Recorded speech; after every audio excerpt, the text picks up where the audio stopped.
The James Show Podcast. And I think you get this lesson, but there's a lot of people out there who don't, because I hear this coming from both sides and it bothers me. And let's talk about the situation that's happening with Israel and Gaza right now. I saw the Prime Minister of the UK, Keir Starmer. Well, what the hell kind of name is Keir? Keir, K-E-I-R? Well, I know it's a name. I mean, what is that? Some things are like, most British names just naturally got integrated into, the American tradition. And not all of them. They still have weird stuff. Lincolnshire and Keir and Piddly Wickets or whatever they talk about over there. But he said something that I hear a lot of people on Team Blue and Team Red say that just ticks me off.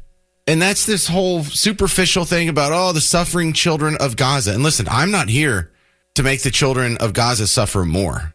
I don't think these people who say this realize they are prolonging, increasing on an indefinite scale the suffering of the children of Gaza. You are causing and extending the suffering of the children of Gaza with your attempts to air quote help. Anyway, here's Keir Starmer. I'm just going to blow this out of the water just a second. The suffering must end.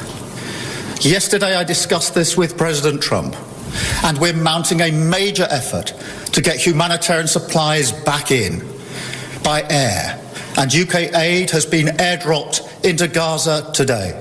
Stop it. And crucially, by land. Stop it. We need to see at least 500 trucks entering Gaza every day. No, you don't. But ultimately, the only way to bring this humanitarian crisis to an end is through a long-term settlement. No, it's not. So we are supporting the US, Egyptian and Qatari efforts to secure a vital ceasefire. That ceasefire must be sustainable, and it must lead to a wider peace plan, which we're developing with our international partners. This plan will deliver security and proper governance in Gaza. Oh, sure it will. And pave the way for negotiations on a two-state solution. I hate this guy. Our goal remains a safe and secure Israel. No, it doesn't. Alongside a viable and sovereign Palestinian state. No, you don't. But right now, that goal is under pressure like never before. I've always said that we will recognize a Palestinian state as a contribution to a proper peace process at the moment of maximum impact for the two-state solution. There's not a whole lot different, Hamas would say, if they had written that speech themselves. I know, guys, we've all been a little too preoccupied with war and strategy and whatnot. But I think ladies, children, people who haven't looked into this even get it too. You realize how siege warfare works. This is what we're in right now. Because siege warfare is as old as time. Sun Tzu was writing about this 2,500 years ago in The Art of War. And you win a siege pretty much when someone quits. So let's review the situation here. A few years ago, Hamas did the terror attack on October 7th. The parachuted in with two goals. Take as many Jewish lives as possible in the moment. Grab a few hostages on your way out so you can withdraw to Gaza. And now you have what? Bargaining chips. You have bargaining chips to negotiate an end to the hostilities. And therefore, Hamas would not only survive, but remain in power. That is their path to victory. You understand that? And it's not just the hostages. In addition to that, they have over 1 million civilians that are integrated around Hamas. And that's what keeps the Israelis from just carpet bombing the whole place. If we knew that there was only Hamas in like this set of buildings, we could just carpet bomb those buildings, kill everyone in it, and it would be over. But we can't, because there's hostages in there and there's innocent civilians in there, air quote, innocent civilians in there. So in the meantime, every civilian death and suffering is being used as emotional blackmail to get the international community to lean on Israel to quit. Now, that narrative is completely dishonest. The idea that the United States and Israel have some sort of moral obligation to provide aid and to allow aid into Gaza is just insanely backwards. Hamas should be the only ones who are held responsible for the suffering of the children in Gaza. They started this war. They are using them as human shields. They are the ones who took billions in international aid and use it for weapons instead of their own people, for medicine, for food, for gardens, for ranches, for anything humanitarian. The outside world should be saying that if you want kids to stop suffering in Gaza, Gaza has to surrender. That's how you do it. Not by supplying Gaza. Because listen, if Hamas surrenders now, all the suffering stops. Aid will flow in, the suffering of the children, the hungry kids will get fed, the ones that need medicine will get medicine. The suffering of the children and the civilians of Gaza is over. However, if you don't require Hamas to surrender and you force Israel to let supplies in, the war is going to continue. The war's been going on for years now, and it will keep going as long as we keep allowing the aid to come in. So if you are a person that's asking for aid to Gaza, you are condemning the suffering of the children of Gaza to continue. So think about it. If we do what Keir Starmer wants, and Trump was actually contemplating, I don't know, we've got to have that conversation. Then how does the siege end if we keep supplying Hamas indefinitely? Then it only ends if Israel either A, carpet bombs all of Gaza so they can kill everyone in Hamas. No, they're not going to do that because they'll kill maybe 1 million civilians and a whole bunch of children. And so that's not one of the options. They have to just quit. Supplying Hamas guarantees a Hamas victory over Israel. You idiots. Keir Starmer. But the children. Just remember, when you hear someone's their last refuge is, but the children, that is usually the talking point of a scoundrel. This war would be over, but for the fact that we've already been sending humanitarian aid into Gaza. The suffering of the children would be over if we had taken my strategy over the strategy of people who think, but the children. How do you say, but the children, when you support a policy that continues their suffering, that has enabled and facilitated their suffering over the last couple of years? No, you don't care about the children. I think Isaac gets it over here. Isaac on Facebook says they're just trying to hit us with the old guilt trip.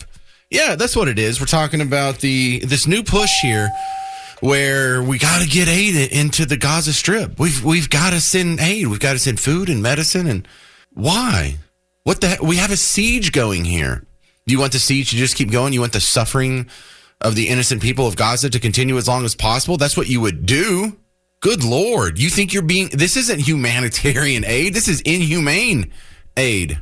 This would be over if not for you people who I guess you think you're doing good. I understand. You think you're doing good. Oh, there's hungry children. We better send them food. Oh, good. Well, we'll just have them a state of want and hunger for years on end. And all for the benefit of who? Hamas? What is going on? Am I the only person that thinks this? 800-288-9227. This is Steve in Weatherford on WBAP.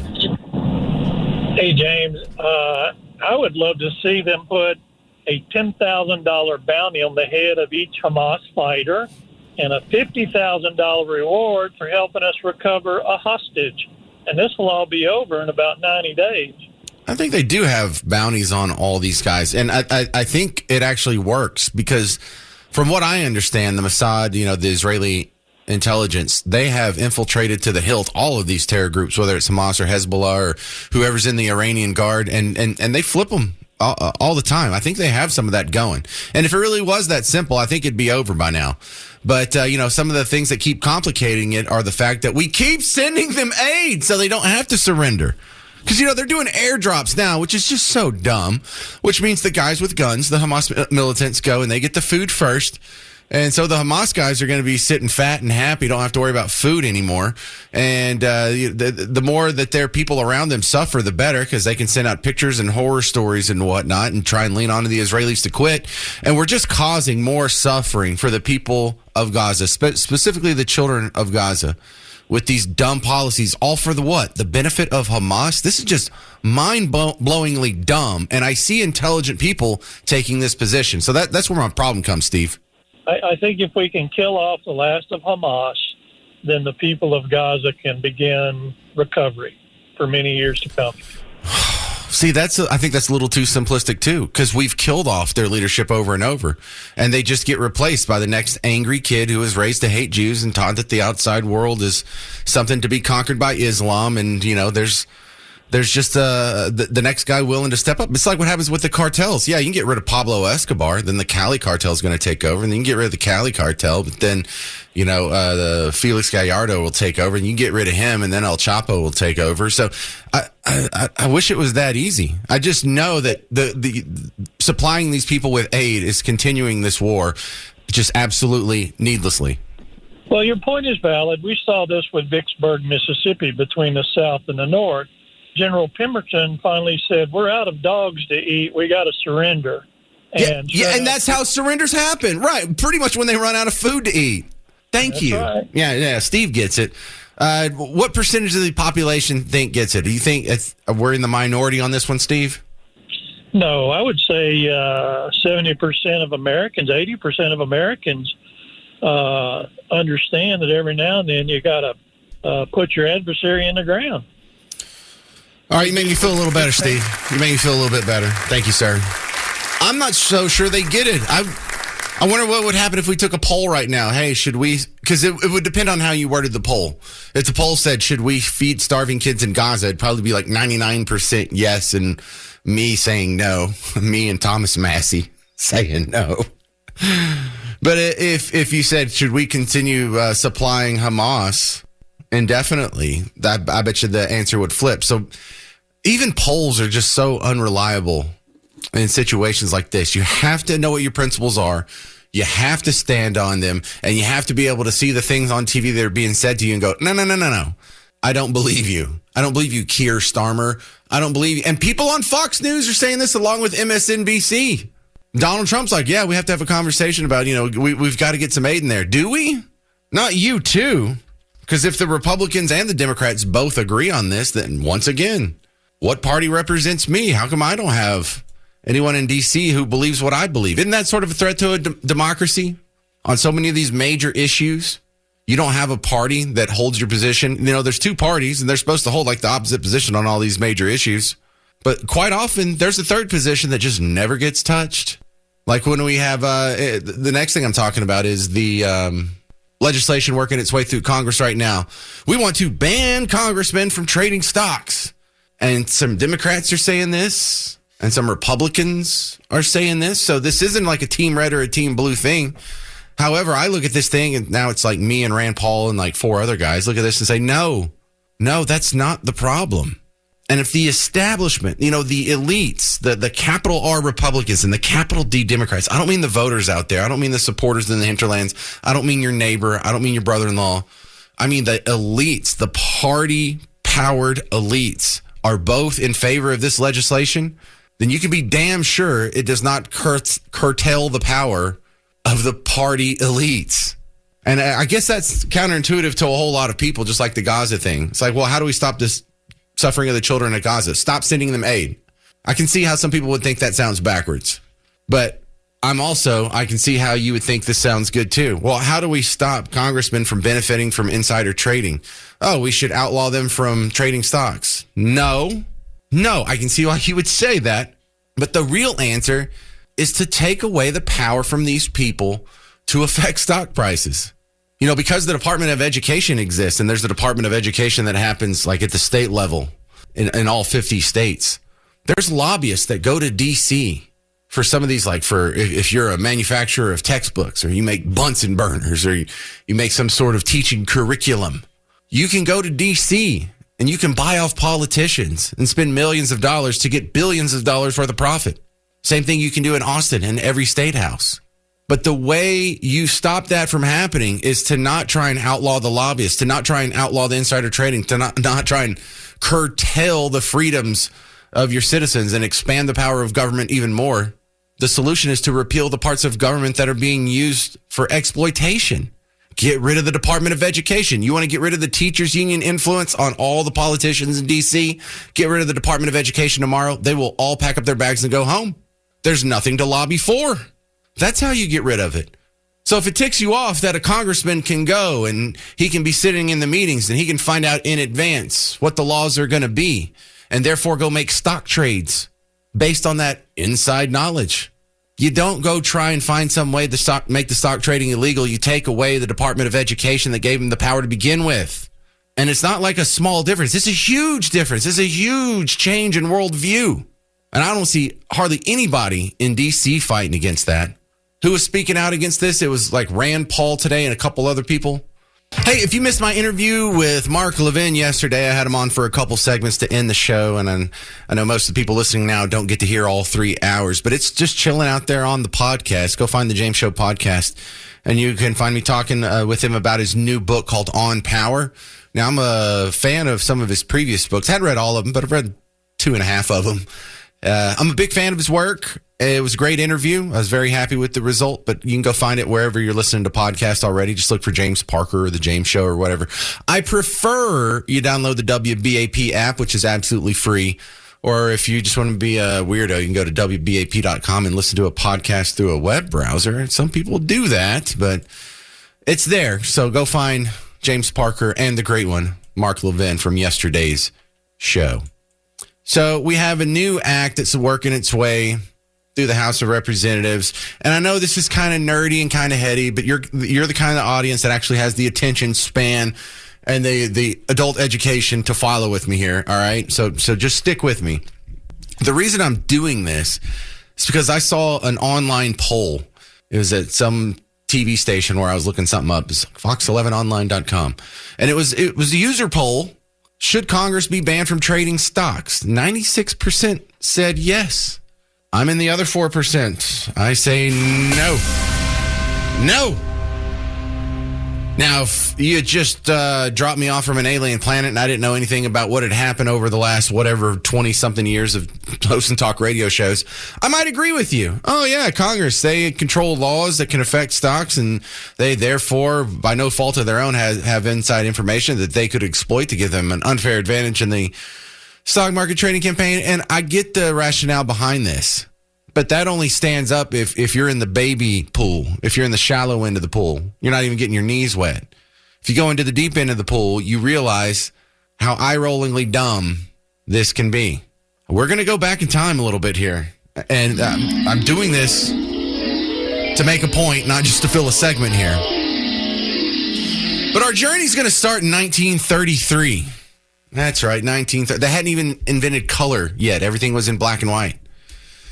The Great Depression was going on, and one of the worst presidents, probably the worst president in American history, Franklin Delano Roosevelt, was going on a socialist tear. He loved it.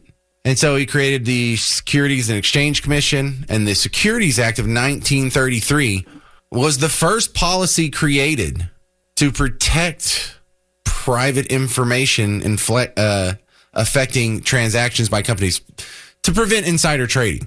It was called the Truth in Securities Law. Now, the next year, they had to do another one, the Securities Exchange Act of 1934, that had to reiterate, members of Congress, this applies to you too. Because immediately they were making the case, well, we don't work for these companies. Just because we write laws that these companies have to work under, that doesn't count as inside information. Yes, we even clarified it in 1934. The original law in 1933, clarification in 1934. Since then, for 91 years, it has already been illegal for insider trading for members of Congress based on their work as legislators. So it's already been illegal. So anything that we're trying to do now is just going to what? Make it illegaler? When has that ever worked? But we go, let's scoot up to the 70s. The Ethics in Government Act of 1978 was established to create a new code of ethics. This is, for political representatives. It's this new code of ethics to where we're going to clarify, because people have noticed that even though we passed these two laws in the 30s, here it is 40 years later, and there's still insider trading going on by Congress. So the first two acts didn't work to stop insider trading by Congress. We know the law in 1978 didn't work because this problem was still going on. And while you and I were little kiddos growing up in 80s and 90s, people were noticing, man, Nancy Pelosi has made a ton of money on these trades. Harry Reid is a multi-millionaire, and he has no career other than being in D.C. How does someone get this rich? So in 2012, 13 years ago, Congress passed the Stock Act. Now, I'm a lot more familiar with this because this actually happened when I was when I was in talk radio, the Stop Trading on Congressional Knowledge, see, STOCK, the Stock Act. See what they did there? Huh? Aren't they clever? Yeah, they're so... I hate how they do that. But this was supposed to make it even illegaler. Now, if you go look at the hoops that these people have to jump through when they get into Congress, they got to take all their portfolio. And if you think that's wild, do you have a 401k? Do you have an IRA? You have a portfolio then. If you were to go into Congress, you wouldn't be allowed to touch that portfolio. What you could do is put it in a blind trust, and a trustee could make trades as they see fit. But all you got to do is when you get out of your meeting as a congressman, tell someone on your staff, probably a relative, I don't know, might be your daughter serving as an intern, hey, why don't you go tell your friend who's working for the trustee that XYZ needs to happen. And so they've been getting around it. You can't stop the flow of information, especially not when millions and billions of dollars are on the line. We already have now 5 acts that are all trying to do the same thing, and none of them do what they're supposed to do. It almost sounds like the people who are writing these laws don't actually want to stop the insider trading power. It sounds like it's pretty lucrative. What is different about this act that wasn't addressed by the 4 iterations before it trying to do the same thing? And at what point are we going to learn our lesson? If you don't want politicians making money on trades, you need to take the power away from them that gives them the inside information. If they weren't allowed to finagle the laws in an otherwise free and open capitalistic market, then there would be no insider information for them to exploit. So no, Josh Hawley. No, all the other Democrats who voted with him to get this passed. And no, for the Team Red Republicans that are sympathetic to this cause. No. This doesn't work. It's not going to work this time. We're being duped, and we're not actually solving the real problem, the fact that they have this power in the first place. Take away their power. You know, I love some of these comments I get over here. I was talking about, you know, just generally speaking, wanting to shrink the size and power and scope of government and government officials. And, you know, that'll get rid of insider trading faster than the 5th law that's supposed to stop Congress from doing insider trading. But, you know, I hear this every once in a while. Night Fisher over here on Facebook says, shrink the size of ICE. It's a larger budget than most countries have for the military. Oh, good. We have the one area of government that a lot of our Team Blue neighbors want to shrink, and it's part of the few actually constitutionally allowed duties in the Constitution. It's just one of the few things that government's actually supposed to do. Yeah, tell you what, as soon as we get most of these people deported, I'll be with you on shrinking the size of ICE. We'll have it as small as we possibly can as soon as we're done with the deportations. In the meantime, I think it might need to be bigger. That might be the only size of the government, part of government I want to grow. So this Mamdani guy, this is just great for the cause. This is just great to start up discussions at the dinner table, at the cocktail party or happy hour you're going to go to after work or whatever cool people do these days.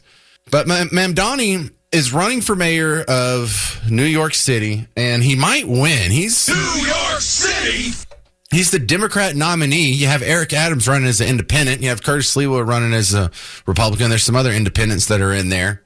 But, man, this guy, what a piece of work he is. When there was the mass shooting in New York, where the guy was trying to shoot up the NFL headquarters, he went to the wrong lobby, killed 4 people, including an NYPD officer, and then turned the gun on himself.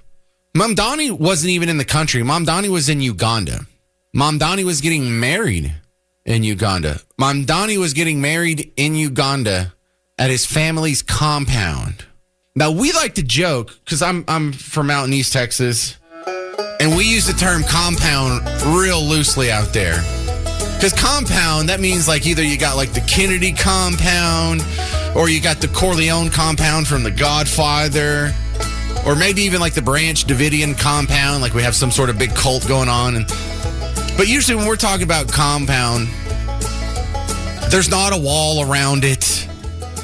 There's not barbed wire like curled on top of some wall. There might be barbed wire just to keep the cows in.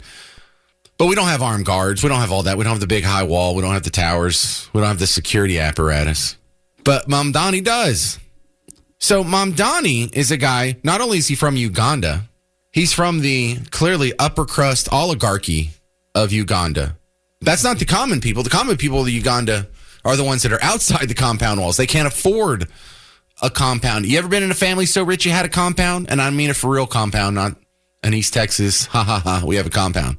That's how rich this guy is. That's how affluent this guy is. But that's also how plugged in and in a third world country, probably corrupt this guy's family is. Of course he's a socialist. Socialism's great. Animal Farm's not a scary story if you're one of the pigs. Animal Story is only scary if you're one of the regular animals, if you're one of the work animals. But the ones in charge, they love that system. Yeah, socialism. That's right. I get a compound. The rest of y'all have to eat rice with your hands.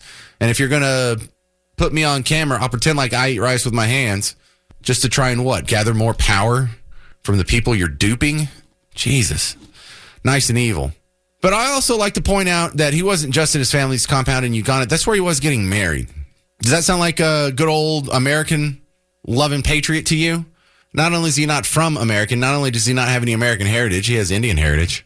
But when it's time for him to make the most solemn vow, the biggest decision any man and woman makes in their entire life, who they're going to marry and hopefully procreate with, where you do it tells you a lot about that person.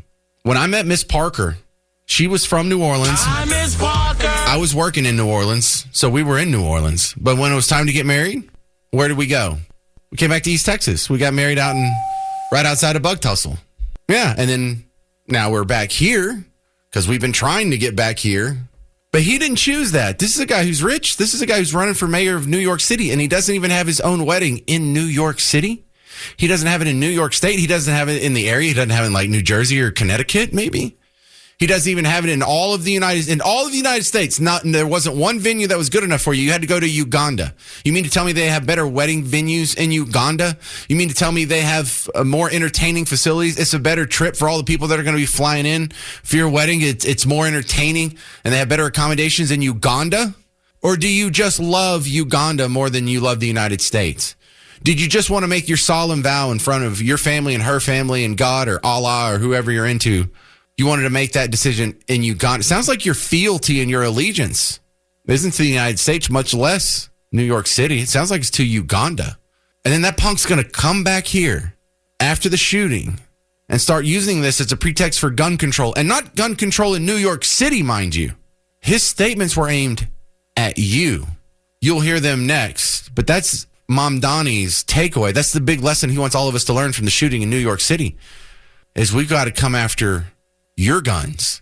You'll hear him say it next on The James Show. I'm James Parker. It's News Talk 820 and 93.3 FM, WBAP. The James Show Podcast.